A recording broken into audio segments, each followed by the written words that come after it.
আজকের পাঠ। মা বলে চাইলে না বলতে পারবো না। শ্রী রামকৃষ্ণ সারদা দেবীকে এভাবে পুজো করে তার হৃদয় জগতের সকলের জন্য মাতৃস্নেহের দরজা একেবারে খুলে দিলেন। তাকে সত্যি জগতের মা করে দিলেন। দেবতা, মানুষ, এমনকি পিঁপড়েটিরও মা। দক্ষিণেশ্বরে থাকাকালে শ্রী শ্রী মায়ের এই স্নেহের বিকাশ হতে দেখা যায়। পরে তো তা অগণিত সন্তানের হৃদয় করুণায় সান্ত্বনায় কানায় কানায় ভরিয়ে দিয়েছে। ছোট বড় কোনো বাছ বিচার ছিল না। মা বলে যে এসে দাঁড়িয়েছে তাকেই তিনি কোলে তুলে নিয়েছেন।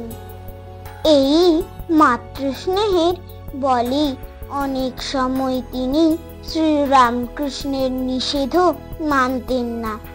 একবার একজন খারাপ স্ত্রীলোককে শ্রী রামকৃষ্ণের নিষেধ করা সত্ত্বেও মা কয়েকদিন কাছে ডেকে সান্ত্বনা দিয়েছেন।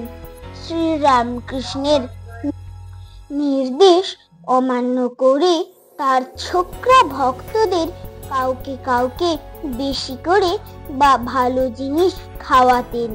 শ্রী রামকৃষ্ণ জানতে পেরে যখন বলেন ওরা সাধু হবে, এতে যদি ওদের ক্ষতি হয়, মা উত্তর দেন সে ভার আমার।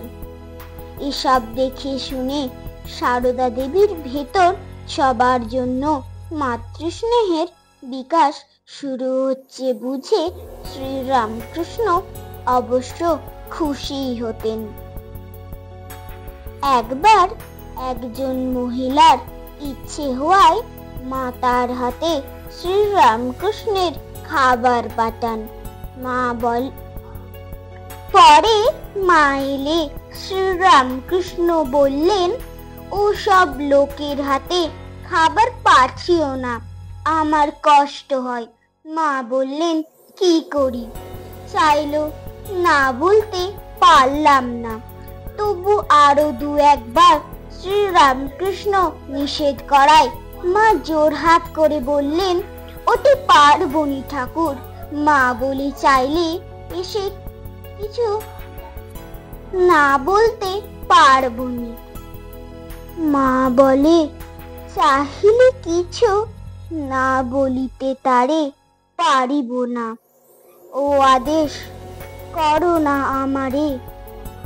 মা বলে, ডাকিয়া যদি কেহ কিছু চাই, যোগ্য বা অযোগ্য হোক, তাই দিই তাই।